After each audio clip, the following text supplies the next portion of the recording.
कहानी का नाम है बिना छत का कमरा। पुराना घर है, दो कमरों पर खपरेल की छाजन है। एक कमरे में काफी बड़े भाई रहते थे, दूसरे खपरेल के कमरे में उनकी बैठक थी। अचानक एक दिन सोए सोए बड़े भाई की सांस चलने लगी, पैर भी लटक गया। वह अक्सर कमरे से बाहर पेशाब करने आते थे, इसलिए बैठक के बाहर ही एक पेशाब घर बना दिया गया था, जिसकी नाली गली में खुलती थी। उस दिन वह पेशाब करने आए थे और अपनी बैठक वाले तख्त पर पड़ गए थे। नौकर नहीं था, न ही पत्नी थी। जब पत्नी आई तब तक बड़े भाई के प्राण पखेरु उड़ चुके थे। पत्नी चाहती थी कि उनके मायके का साले का लड़का रजनीश मुखाग्नि दे, पर बिरादरी ने सवाल उठाया, छोटा भाई है, ये अधिकार उसका है। पत्नी उसके बाद मायके चली गई। वहां जमीन ससुर की थी। उस पर रिटायरमेंट के बाद की अपनी पूरी राशि से बड़े भाई ने मकान बनवा दिया था। बड़े भाई की मौत के बाद दो कमरे पत्नी ने बंद कर दिए थे। खपरेल के एक कमरे को छोटे भाई की बहू ने किचन बना लिया था। दरवाजा खोलते ही गैस का चूल्हा और सिलेंडर नजर आता। पत्थर की एक पटिया थी जिस पर धुले हुए बर्तन रखे थे। बड़े भाई का कोई बच्चा नहीं था। ससुराल में साले का बच्चा गली में घूमता था। एक दिन बड़े भाई उस बच्चे को अपने साथ ले आए। बड़े भाई अनुशासित थे। बच्चा रजनीश उनके अनुशासन से डरता था। सुबह बड़े भाई गंगा स्नान करने जाने के पहले रजनीश को दर्जा 8 की अंग्रेजी की पाठ्य पुस्तक दे जाते। इस हिदायत के साथ कि एक अध्याय पढ़कर कॉपी पर शब्द लिखे और डिक्शनरी से अर्थ नोट करें। बड़े भाई गंगा स्नान करने के बाद विश्वनाथ मंदिर जाते। लौटते समय सब्जी लेकर आते। सब्जी पत्नी को देते और छत पर बैठे रजनीश को देखने जाते। वहां किताब खुली थी। कॉपी पर ट्रांजिस्टर बज रहा था और रजनीश गाने की धुन पर ताल दे रहा था। क्या किया?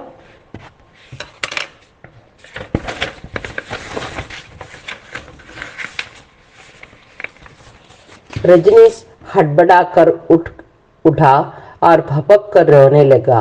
पड़ोस की छत पर पहले आई मुकुंद देव की औरत। क्या हुआ? जीजाजी ने मारा या दीदी ने? इसका उत्तर कौन देता? बड़े भाई की पत्नी ने रजनीश को पुचकारा, पूड़ी दी, खा ले। बड़े भाई चुपचाप नीचे चले गए। पढ़ी लिखी होती तो समझती भाई को।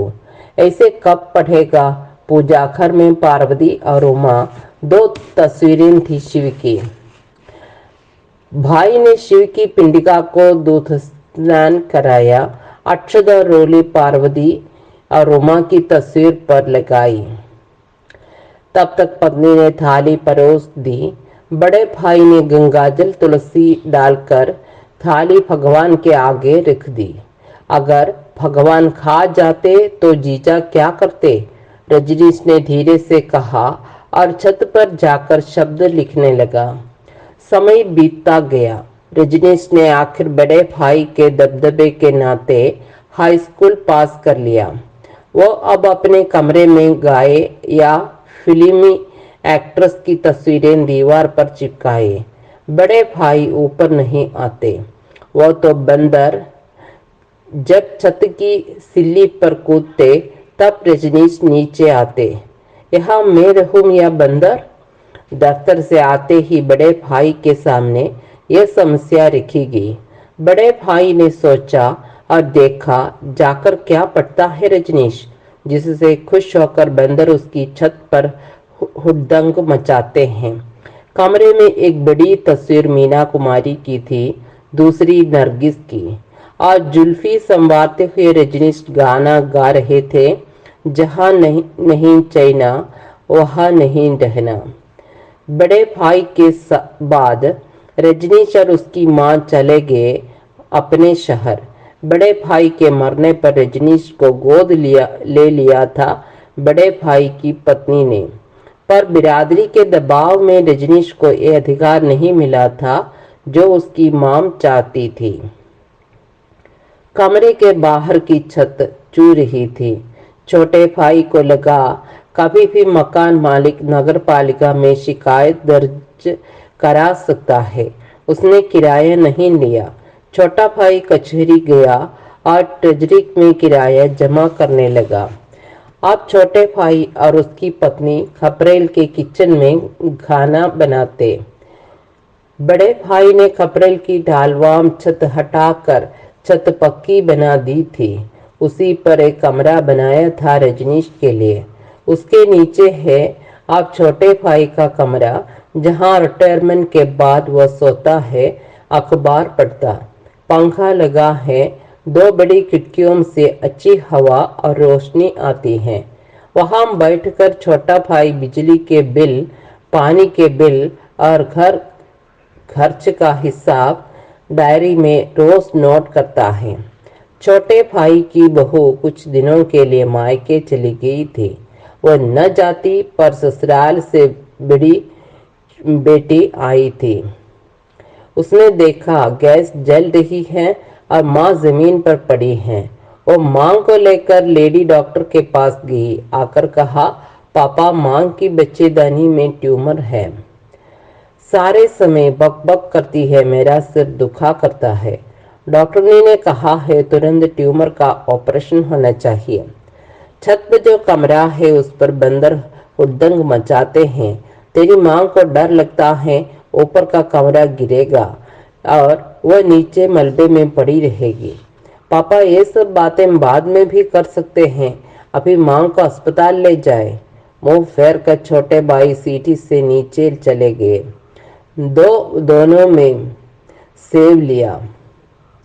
एक दोने में मलाई की पूड़ी ली और घर लौटकर बेटी से कहा, तू और मैं तेरी माँ खा ले। बेटी ने पिता को देखा, कैसे वह कॉलेज के बच्चों को पढ़ाते थे, कैसे वह एक बाजार से दूसरे बाजार में अपनी पसंद की चीजें खरीद कर चखते और कहते, जलेबी और मुंदिया मीठी हैं, तू भी खा ले, माँ को भी खिला दे। खाएगी तो ताकत आएगी, नहीं तो गैस के आगे बकबक करेगी, बाथरूम में बड़बड़ाएगी। पानी में काल भैरव से पीने के लिए लाई हूँ। पापा, मोटर आपने लगा दी है, पानी अब नीचे से भरकर नहीं लाना पड़ता है। आप आज ही माँ को अस्पताल ले जाए। पापा इधर कान से कम सुनते हैं। मोतियाबिंद आंख में पक गया है, पर न ये डॉक्टर के पास जाते हैं न इलाज कराते हैं। कभी कबूतर के पंख से कान साफ करते हैं, कभी तेल डालकर लेट जाते हैं। उस दिन तेज आंधी चली थी। बेटी को ऐसा लगा छत हिल रही है और ऊपर के कमरे में कुछ गिरा है। मां को उसने दवा देकर सुलाया था। 3 दिन बाद उसे ही मां को लेकर अस्पताल जाना है। सोई सोई छोटे भाई की बहू उठ गई, छत मुझ पर गिर जाएगी। बेटी ने सिर में तेल खिसा था। पैर में तेल लगाते हुए मां को नींद आ गई थी। तभी भूकंप आया और तेज आंधी आई। छत के ऊपर कमरे की लकड़ी धम से गिरी, फिर पत्थर की एक के बाद एक कई सिल्लियां गिरी। बेटी को लगा मां का डर स्वाभाविक था। वह खाना बनाती और तख्त पर लेट जाती। लेटी लेटी कहती पति से, पहले पंखा मुझ पर गिरेगा, फिर कमरे का मलबा और फिर ऊपर के कमरे की एक एक सिल्ली। बड़े भाई की विधवा पत्नी ने भाई की जमीन बेली, फिर रजनीश के लिए शराब की दुकान का ठेका खरीदा। अब लड़की की तलाश में निकल पड़ी इलाहाबाद, पटना। बड़े भाई के मित्र थे इलाहाबाद विश्वविद्यालय के रजिस्ट्रार। उनके घर में एक बगीचा था, बीच में 2 कमरे, एक बैठक और चारों ओर फूल फल के पेड़। लड़की उनकी एमए करके काम की तलाश कर रही थी। साइकिल पेड़ के नीचे रखकर उसने बड़े भाई की विधवा पत्नी को आश्चर्य से देखा। आपको ये कहीं देखा है आप डिप्टी साहब की? बड़े भाई की विधवा बड़ी खुश हुई कि बेटी ने ठीक ही पहचाना उसे। तेरे लिए आई हूँ। अब नौकरी क्या करेगी? घर बसा और ऐश कर। तभी आए लड़की के पिता। रिटायर होने के बाद एक चश्मे की दुकान खोल ली थी। तब बड़े भाई स्टेशन से सीधे यही दुकान पर सामान रखते थे और संगम चले जाते थे। उनके इंतजार में लड़की के बाप पहला पैग लेते, फिर दूसरा। संगम स्नान से लौटे डिप्टी साहब बेहद खुश थे। सिर्फ शराब की बदबू से उनकी धर्म भावना उचट गई थी। आज उसी बदबू में डूबे बेटी के बाप पुनः घर बसा ऐश के दिन बिता रहे थे। वह रिक्शे पर मेरे साथ बैठे थे, पर उन्हें पूरी देह से जो बदबू आ रही थी, बार बार उसे बचने के लिए कभी मंदिर की माला को नाक पर लगाते, कभी इधर उधर देखते। उन्हीं का बेटा है रजनीश, उसके लिए आपके आगे झोली फैला रही हूँ। मैं तो उनके बाद बिना छत का कमरा हूँ, न धूप में चैन, न बारिश में सुकून। बेटा बड़ा हो गया है, उसने बीए की तैयारी करते हुए एक काम अपना शुरू किया है। बात बाप और डिप्टी साहब की विधवा के बीच पक्की होगी। शादी भी धूमधाम से होगी। पहली बार एमए पास बेकार बहू ने देखा पतिदेव चूमते हुए आए हैं। एक पैर ड्यूटी के बाहर, दूसरा भीतर रखते ही वह लुढ़क गए। उधर छोटे भाई का पत्र आया। एक एक सिल्ली गिर गई थी। सिर्फ दरवाजे पर रजनीश के एक्ट्रेस की तस्वीरें फट गई थी। दीवार पर नरगिस और मधुबाला की तस्वीरें चिपकी रह गई हैं। कमरे की छत मुझ पर या मेरी पत्नी पर गिर सकती थी, इसलिए सिल्ली उतार दी है। आप आए तो दीवार भी हटा दूंगा। अभी छत पर बिना छत का कमरा। बड़े भाई की पत्नी जब रजनीश के साथ आई तो बिना छत का कमरा खड़ा था। रात रजनीश ने वही एक पूरी बोतल गटक ली। दूसरे दिन डिप्टी साहब के दफ्तर गए बहू और बेटा। पता लगा डिप्टी साहब के बाद दूसरे पेंशन के कागज तैयार है। छत की दीवार की ईंटें मजदूर ने न नीचे उतारी, न छोटा भाई बोला और न उसकी बहू। बस बेटी ने रिक्शे पर माम को बैठाया। पैर तक खून का निशान था जिसे बेटी ने धोया था, पर खून फिर भी रुक नहीं रहा था। डॉक्टर ने उसी समय ट्यूमर का ऑपरेशन किया। कभी घबराया नहीं छोटा भाई। इस गलियारे से उस गलियारे तक घूम आता। कभी बेटी ने पूछता, तेरी माँ ने कुछ खाया है या खाली पेट गई है ऑपरेशन थिएटर में? डॉक्टर के आने पर पता लगेगा। क्या पता लगेगा? आज ही वकील ने कागज दिया है। अब 4 कमरे और बिना छत के कमरे का मालिकाना हक मेरे नाम है। तेरी माँ का डर दूर हो गया है। अभी न छत उस पर गिरेगी, न वह मलबे के नीचे पड़ी रहेगी। पापा यहाँ तो उनके लिए प्रार्थना करें।